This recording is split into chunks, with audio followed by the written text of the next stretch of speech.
Hey guys, over the last couple of years, I've had loads of people ask me how they can support the show, and now you can. So if you like this show and you want to support it and you want to keep it free, head on over to everyonelovesguitar.com/support.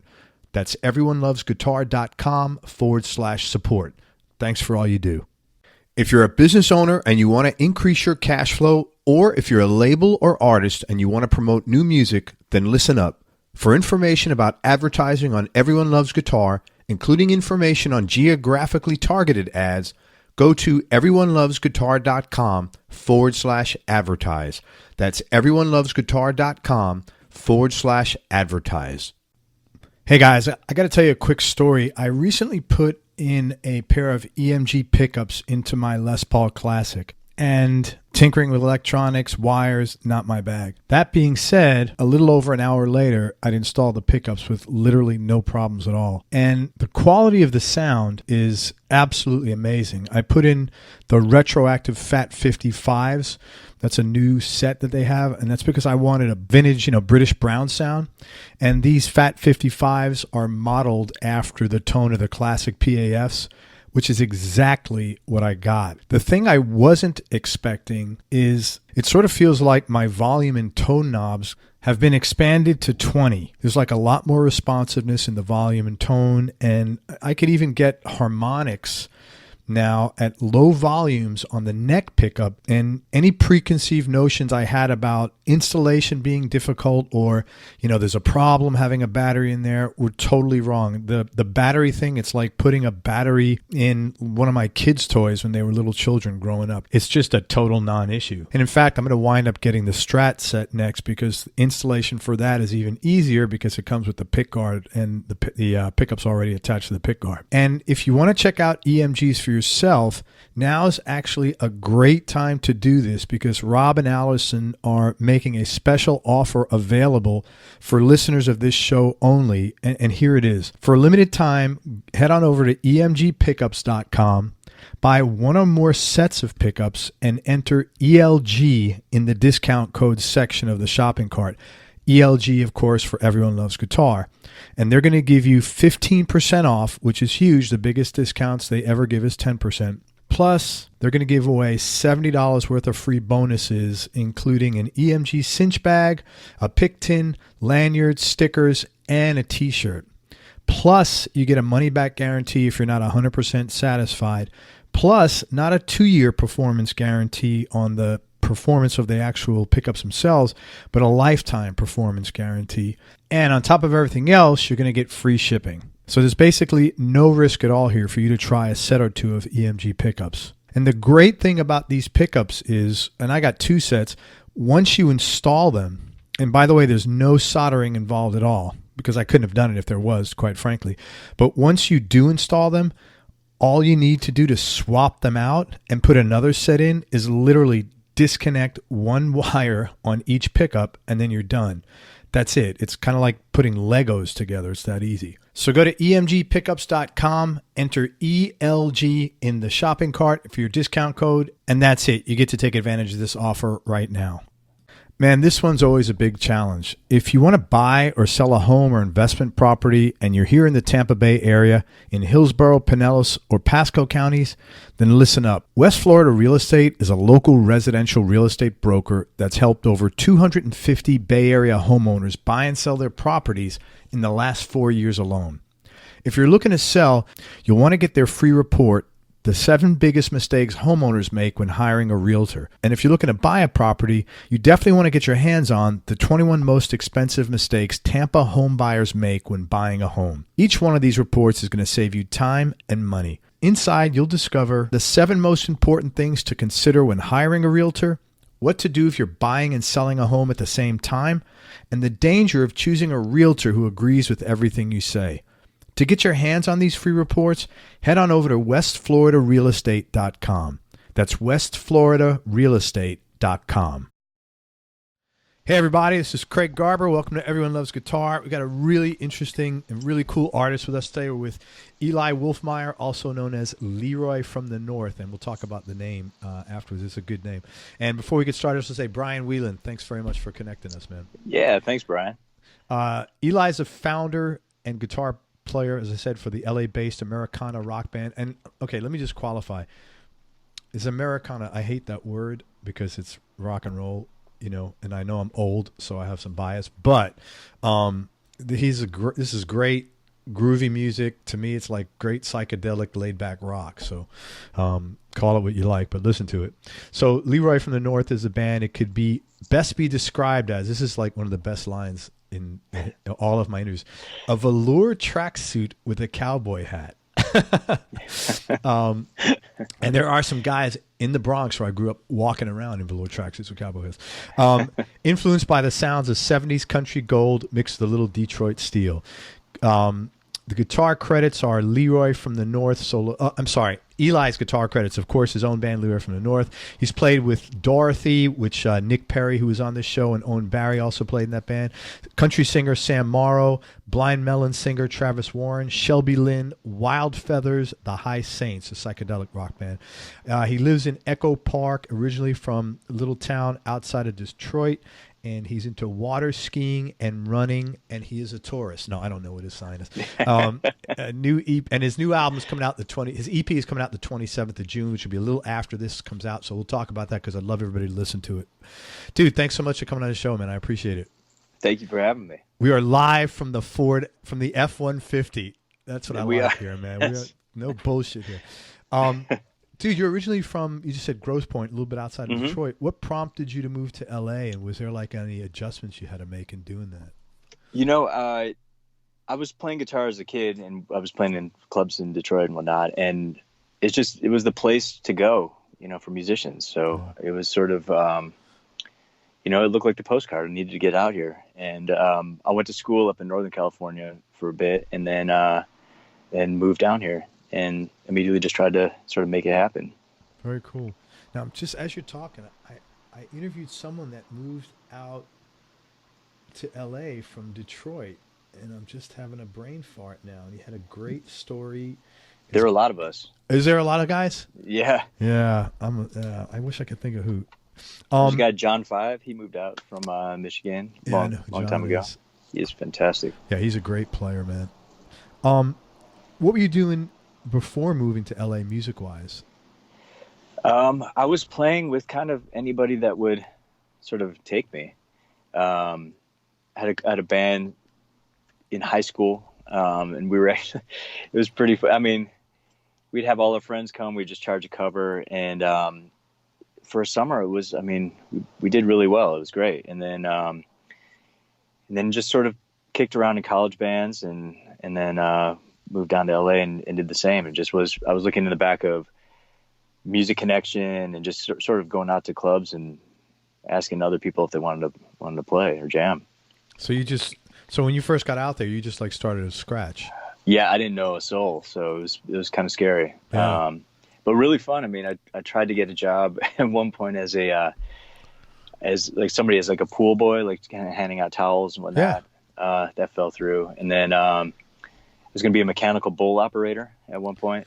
Wow. I didn't know that you had an operator for that. That's pretty interesting. Apparently they do, but it was a cattle call, and I don't think I fit literally what they were looking for. And so yeah, I was lucky enough. There was a guy who sort of put bands together. His name was Barry Squire. Oh my God, dude!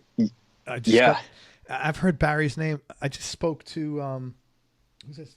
Yogi Lonich. He's another. I don't know if you know Yogi. Barry hooked him up with like a bunch of. I've heard Barry's name 50 times. I finally said, Yogi, give me this damn email address. I got it. That would be my show. Yeah, that would be a great person to talk to. Oh, that's so funny that you got hooked up with Barry. Oh my God. Mm-hmm. So go ahead. So, I'm sorry. I'm just so like this guy's deep. He's like all over.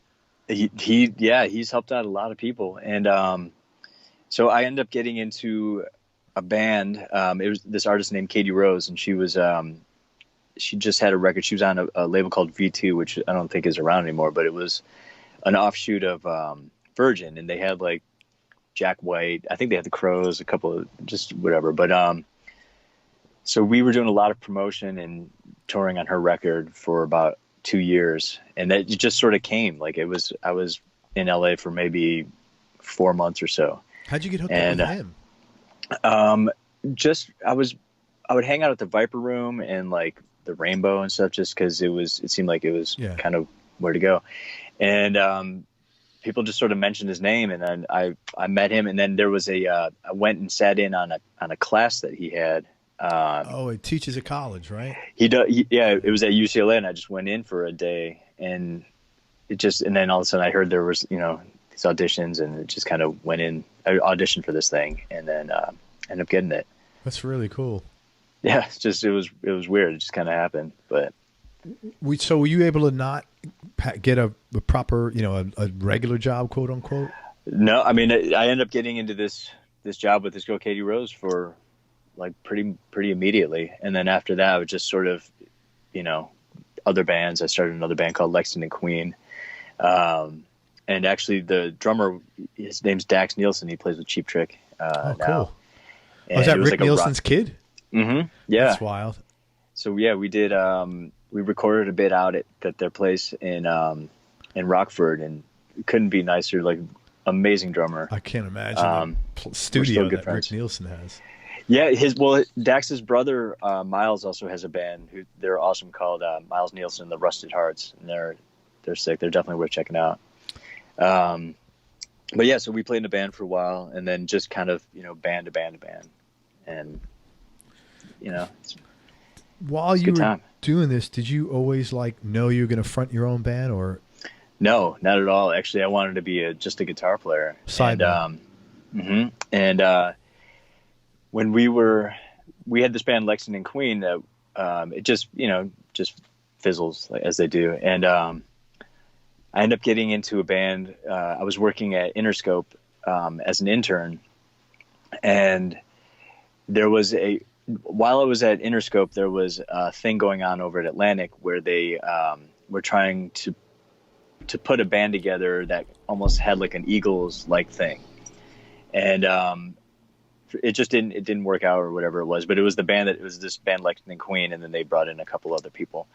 And the guy that I was working for at Interscope said that they were doing the same thing, and it was going to be Jimmy Iovine's pet project and whatnot.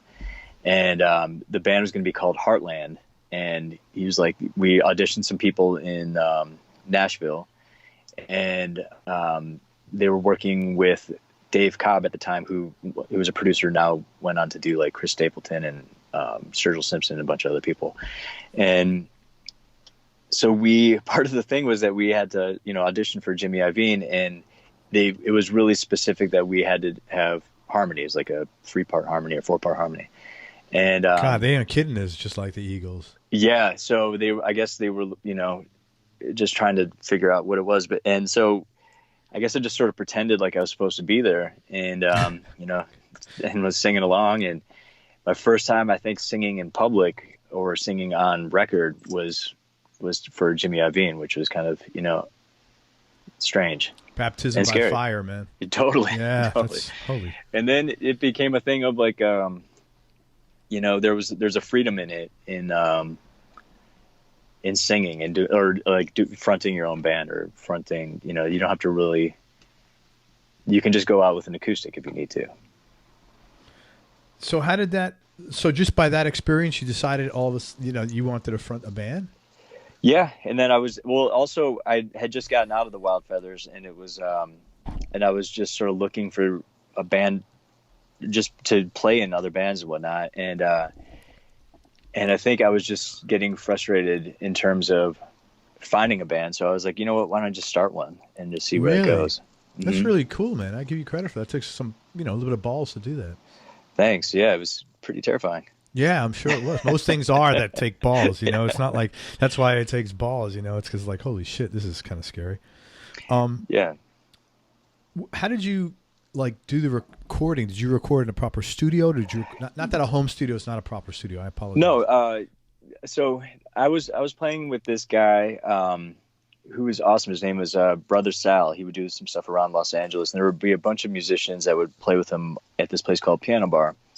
And one of the guys that did the Wild Feather session, this guy Johnny Flower on bass, who plays with everybody, but he said, "Come on down, let's do this thing." And because of that, I ended up recording with this guy Sal, and we would do it at Sunset Sound. in LA, which is like a cool big studio. And the guy that produced his record and engineered his name is Jeff Neal. He just randomly reached out and he's like, "Hey, I heard you're starting a band. Why don't you come down and we can do some recording?" And it ended up having Dax from Cheap Trick come down and a couple of friends, and we just did this EP. Just like, holy shit! So everything kind of worked. So the universe like supported this. Apparently, yeah. So yeah, good for you, man. Congratulations. I never really thought of it, but yeah. So I checked out the first single that's coming out, Locked Out. Really beautiful song. I mean, really cool. Thank you. And like I said, it's very refreshing. It's not your usual Americana stuff. I felt, to me, it was like at a great psychedelic rock vibe. I hope I'm not. Thank you. No. Yeah. It was really enjoyable. And I saw that in an interview you did, you mentioned that part of the song is you working out some of your demons. If you're comfortable, what demons were you working through? Sure. I think for me at that time, it was more or less just on the uncertainty of like, there's so many highs and lows, like when money's coming, when it's not. It's just like you're sort of, there's no stability. And at least after this Wild Feathers thing, that's how it felt like singing. Like I was singing because it was more of a necessity. I needed to do something. And I think that it was just trying to make something happen. I sort of out of thin air. And I think that was pretty scary. And, and it sort of, there's insecurities with that too. I've never really had done that, had been singing. So it was just, I think it was more or less that. There wasn't anything too crazy. It wasn't like some relationship thing or anything like that. It was just, I think it was more of a personal thing of just trying to find some stability. Yeah. I really give you credit because this is like the whole, how long have you been in LA at this point? Probably about like almost 12 years.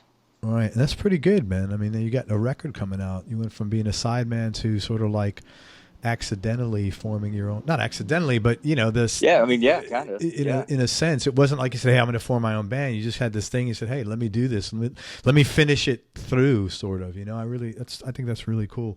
That's why I was talking about the serendipity of everybody's story. It's like, how these things happen always blow my mind away. It always keeps me, it actually keeps me really positive because I feel now more so since I've been doing these interviews that everything, that old cliche, everything happens for a reason, but I really feel it does. And my mindset is different about I feel the reason's good now. You just don't know what that reason is sometimes. You got to come through the other end to see why maybe this didn't go your way or that didn't go your way, Yeah, definitely. Sorry, I'm cracking a window. No, here, man, do your thing. I'm sure believe me, make yourself comfortable. But yes, you are absolutely right. Yeah. I never really thought about, I guess you just haven't had a chance to step back and sort of think about that. Right. And it's kind of cool to hear that. So I appreciate that. Well, we're all the same. It's always easy to look at someone else's life and see what's going on. True. Yeah. than your own, fixing someone else's mess or, it's much easier than cleaning up your own house, That's just the way it is, man. What's been the biggest challenge? I mean, you got an EP coming out at the end of June. What's been the biggest challenge about putting it together? And what are the biggest lessons that you've learned from this project, Eli? Well, I think that some of the biggest challenges, at least for me, is just getting out there. I hate promoting myself. It's just, I don't know what it is. I just have a hard time doing it. And then I think that some of the bigger challenges was just the lyric writing. So, to me, I never really wanted to do that. And I never wanted to, again, to sing, but it was all just, I needed to do it. And I'm glad that I did because it was really cathartic. Yeah, I would imagine. And I think also being challenged to try, different approaches to playing. Like normally I kind of have a default, and it's like, it has gotten me by with other things. And there's times when you can actually really be like, for instance, in Locked Out, there was, there's like these sort of guitar harmonies that happen. And Yeah, I was going to ask you. Do you play lead on that? Because there's two guitars. Yeah. Oh, you are. Okay. Yeah, So I mean, we just did it was just kind of everything, and we were kind of laughing because we're like, this sounds so excessive, and I was like, you know what, let's just go with it, because I think there's something that is so sort of ridiculous about it that was, to me, that's what I thought made it kind of funny and cool. Yeah. Is it different when you're singing your lyrics versus when you're doing background vocals singing someone else's lyrics? Definitely. What's the yeah? I think I'm more self-conscious about it, just because I'm like, is this cool? Does this sound cliche? Does this sound like I'm trying to be something that I'm not? Or, whereas if I'm singing somebody else, there's a detachment. Yeah, right. So it's more, not that you're not giving 100%, but it's more, you're less emotionally vested. Mm-hmm. Yeah, that's interesting. I never thought about that. That makes a ton of sense. You grew up in Grosse Pointe, which is right outside of Detroit. What was your childhood like growing up? It was pretty normal. I played hockey. I started playing guitar really young. I was probably about 7 or so. So I was. Wow, how'd you get into that? My cousin Brink actually had a guitar. My older cousin Brink, and I remember seeing it and just being into it. I had 4 older sisters, so I was we were watching like MTV and stuff, and it seemed a little naughty at me being so young watching it and seeing some of like the hair bands and whatnot. And dude, you must be great with women, right? Like everybody I know had a bunch of 4 sisters. Yeah, I mean, you must because women or girls were always at your house. Well, I mean, it's a different thing, because I feel like growing up, you can't, if you had brothers or something, you could just like sort of fight it out. Whereas there's things a little deeper on the mental thing. Like it just sticks with you longer. Yeah. You can't hit, you can't hit back. So it's just, but we're all really close, and everyone moved out of Grosse Pointe, except I have one sister that's still there. And, anybody else out in LA with you? No, but I have a sister that lives up in Northern California, one that lives in Portland, and then one that lives in DC. Well, so the 3 of you guys, that's not that far away. Yeah. That's cool.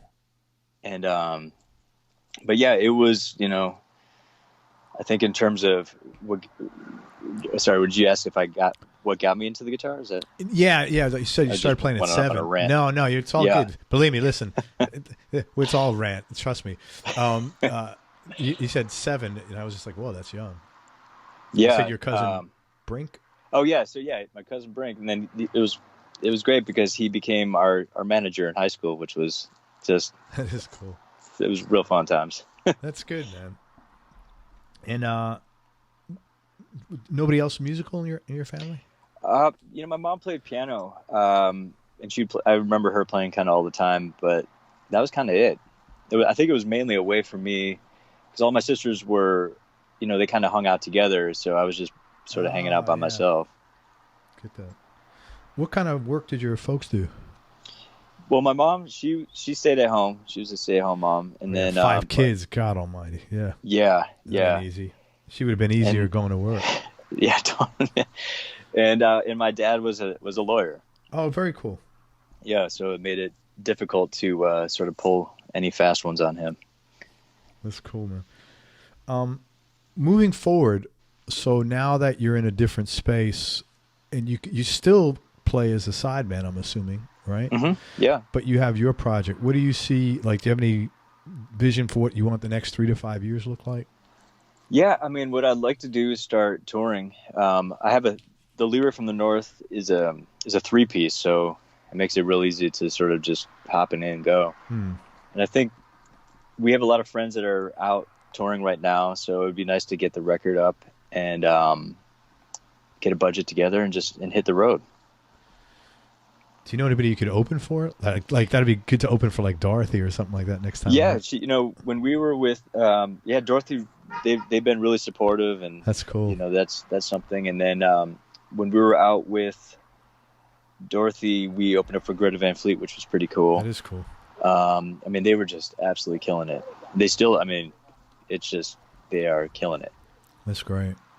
But yeah, I think, there's bands. friends that are in the band Midland. It's a country band they're really cool and all really great guys. And is Brian in that band? He is not. Okay, I thought he was. It's all the same crew. There's he was out with Dwight Yoakam for a while and stuff. Yeah, and there's like an Americana crew. Like this business is very incestuous. It's especially that there's a whole community here, which is really great. In sort of on the east side in Echo Park, there's a thing called the Grand Old Echo that they do on Sundays, and it's kind of an all-day thing, and everyone sort of plays in everyone's band. It's really cool. That is cool, man. Yeah. So you're basically looking to do some touring with Leroy from the North. Yeah. Very cool, man. Any like low points or dark periods you've had to deal with in life? I think just out here, it's just, a lot of it is just, again, the uncertainty, the self-doubt, all of that. I think that probably comes with being a musician. Sure. Oh, and, definitely. It happens, all the time, I guess. And it is very, manic. Yeah. I'm sure it can be. Well, especially because you see other people and you're wondering, how does that person getting a break, or why am I not getting a break? I could easily see that when you're in that environment, when you're all musicians, and maybe you're a better player, or you have they got a bad attitude, whatever. I could see that being real. Trying to figure out rhyme or reason why this is happening and why that's not happening. Totally. But I mean, the one thing that is kind of nice is that it seems like the friends that I have out here, everyone is really supportive. So it's kind of a thing where I have friends that last year, were kind of doing stuff around town, and then now they're out on tour, and it's like, or they're doing well, or they have a song in something or whatever it is. And it's actually really cool to see them succeed, because it seems like everyone, at least that we all hang out, everyone works really hard at what they do. And it's like, it's just nice to see it get, pay off. That's cool. Yeah. All the people I've met have been incredibly supportive. So I think it's a nice community. Anything that you've done that at the time you did it, kind of like starting your band, I guess, was out of your comfort zone, but hindsight turned into a big breakthrough for you? Definitely that. I think I do have to give credit to a lot of the thing that was happening with the Wild Feathers, because it was a thing that was bigger than me. So I didn't have time to analyze if I'm a terrible singer or if I'm not good enough for this thing, because you're just in it, and everyone's counting on you to just pull your weight. And so when you start to take away that sort of emotion from it or weight, then you can just do your job. And I think that's helped a lot with being a side guy for a while too, where it's not about you, it's about supporting the artist, the singer, and you can actually take a lot of pressure off and just play better and just do your thing. Yeah, that's good, man. I saw in that same video you had some pretty cool guitars. What's your go-to? Right now my go-to is I have a 64. It's a junior, one of the SG looking ones, but it's white. Which it was yellow originally? Yeah, it's sort of like this white. I think it was white, but it's definitely yellowed out over the time. It looks like a tooth, like a coffee stained tooth. That's awesome. But I love that guitar, but it's pretty fragile. So if I rarely take it out on the road or anything like that. It's a 64 Les Paul Jr. Yeah, that's a pretty amazing guitar to have, man. It's really special. I love that, and it's just got the 1P90. When did you get that? I got that probably about 5 years ago. Where'd you find it? I found it. There was a place in Santa Monica called True Tone Music, which is they have a lot of really kind of nice gear and stuff. And it seems a little more curated. But for some reason, I played the guitar, and then I just sort of fell in love with it. That's really cool. That's Leslie West. Yeah, I think that's what Leslie plays. I'm a huge Mountain fan. Yeah. They're one of my. It's I think I've told this story on here before. When my older son was born, I bought in a cassette tape with all these songs on it, and when he was delivered, It was Theme for an Imaginary Western was playing. Oh yeah, from Mountain. Yeah, so like every time we hear that over his life, it's always like a pause moment and just like that's his song. Yeah, it's pretty cool. And I tried to get Leslie West on the show. I got nowhere, man. But his manager was pretty tough to get hold of. I would imagine he seems tough. Yeah. Yeah. He plays tough. He does play tough, man. So you got Les Paul. What else? What would be the number 2 and number 3? I for a lot of these, some of the country gigs or Americana, I have a telly that I really like, but I put some new pickups in that. There's a guy, his name is Joel, who does JW Restoration out in Philadelphia, and he's awesome. That guitar is pretty. It's a beat up guitar. I mean, it's worn nice. Yeah. So it's a cool. They're bulletproof. You can drop them. I can take it around in a gig bag. I could fly, with it. Yeah. And then I play Les Paul a lot too, and I just got one through because of Dorothy. We were playing, and we got to meet all the people at Gibson, and they were really cool. And I got a gold top from them, which was really great. Wow, with P90s or with humbuckers in them. Nick's such a big. I think he's got something going on with Gibson now. Yes, so we went out at the same time, and cool. They were really, really cool to us. That's fantastic, man. What kind of pickups are in there, if you know? I put I ended up swapping them out with the JW Restoration again too. What I liked was I saw the 2 double whites. I saw Jimmy Page have those a while back, and I was like, oh, that's pretty cool. That is so awesome. I took a cover off of them. JW Restoration. I have to check that guy out. Yeah, he's great. So the Gibson's new, but the other 2 guitars are pretty vintage. Yeah. That's great. Yeah. Man. Ever sell a guitar you wish you can get back? Yeah, I had it was like a 74, Telly, the Telly Customs, and I ended up getting it for, I don't know, I think it was about $1,200 at the time. And now they're worth they're not really anything that special, but they're worth a lot more now, about almost like $3,000, I think. And I ended up selling it for the exact same price, 2 years later, to the same person that I bought it from. That's funny. I was like, damn it. But I did like that guitar. Desert Island Discs, top 3. Ooh. No particular order. No particular order. I guess it kind of changes around a lot, but there's wow. I would have to say something. Probably there was a 16 Greatest Hits by Steppenwolf that I'm really into. Allman Brothers, Eat a Peach, and strangely, Grateful Dead, Without a Net. Yeah, I have that. It's a live record. I have that. Yeah, it's a good record. That was the first time I'd really gotten into the Grateful Dead, and somebody gave me that CD, the double disc. That's the one. There's like a clown on it. Yeah, and it's not like the most popular. It was probably done in 80s or 90s. Yeah, maybe. I think it was the late 80s, early 90s. Yeah, it's not the most popular. It's a good album though. Yeah, it has it's kind of Jerry Garcia in his not very vintage phase. Yeah, I like that record. It's yeah, funny. I saw the Dead in 83. And that was the first and only time. How was it? Well, I tripped on acid. It was my first and only time. Yeah. So I don't remember the show. It was a great show. I'm not really a Deadhead. I like listening to them once in a while, but that was the whole night was just a great experience, Yeah.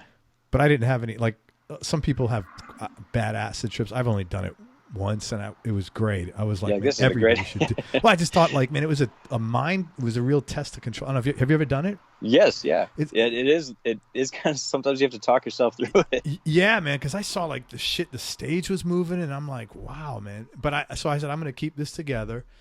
Yeah. And then the next day I just said, man, everybody should do this. It's just like an exercise to see if you could, Yeah. But I guess if I was having a bad trip, I wouldn't have thought that way. It would have been an exercise in insanity. I feel like every time same. I feel like it's always been good. Oh, really? Okay. So maybe, so maybe it's, who the hell knows? But yeah, that was, I only did it once. Right now I'm too old. I wouldn't do that stuff. Yeah, no way. No.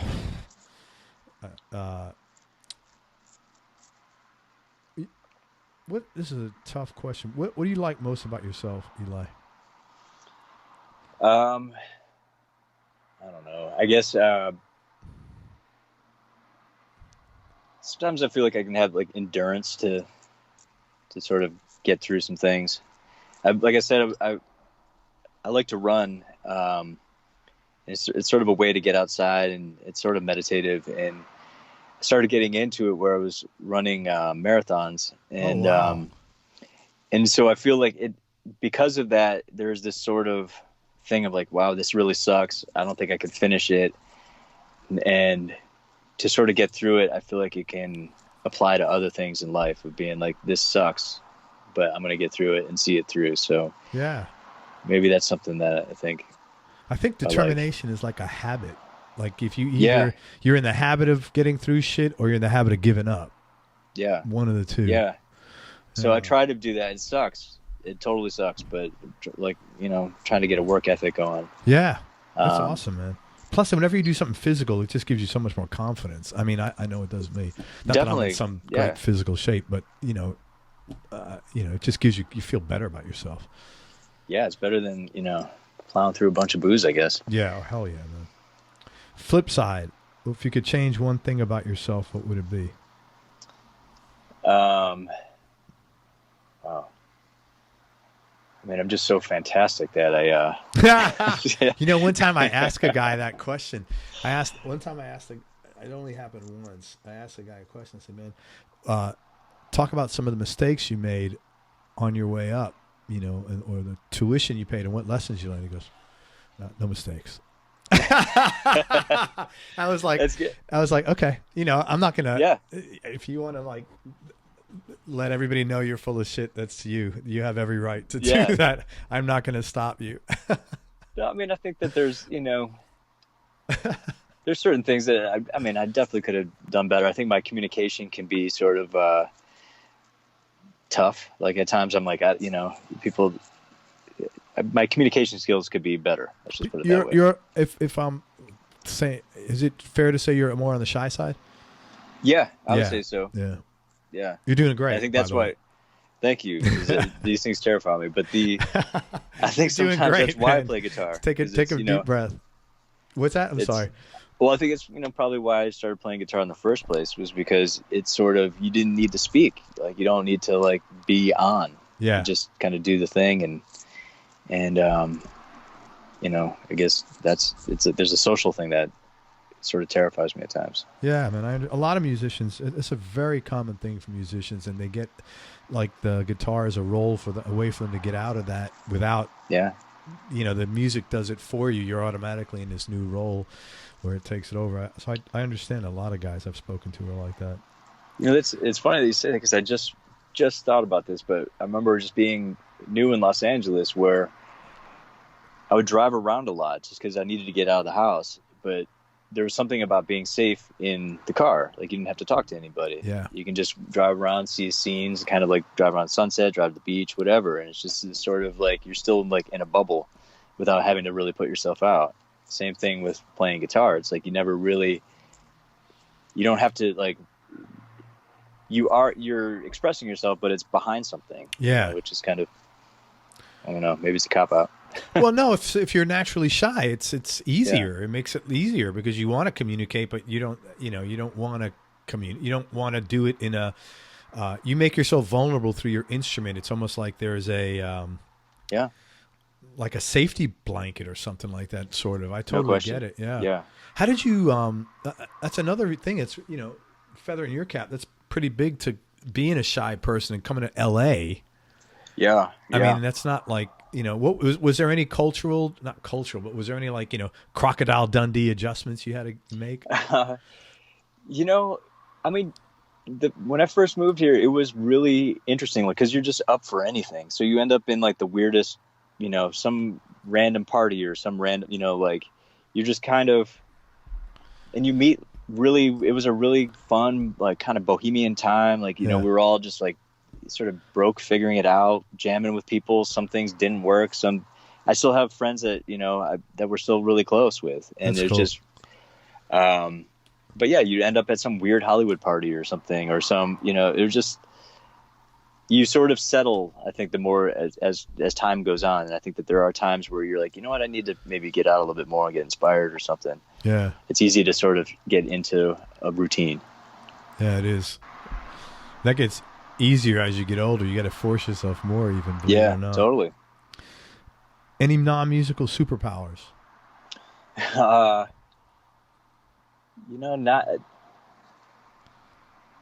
really. Well,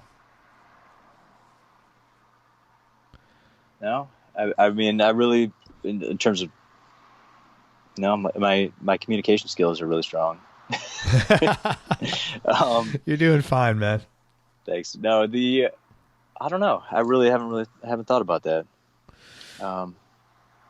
You just have hobbies, I guess. Like I said, I love to running. Just be outside. What else you like? I was a big fan of water skiing as a kid, but it's really hard to find boats and skis and stuff out here for some reason. Well, because you have big lakes out there. Yeah. Same thing here in Florida.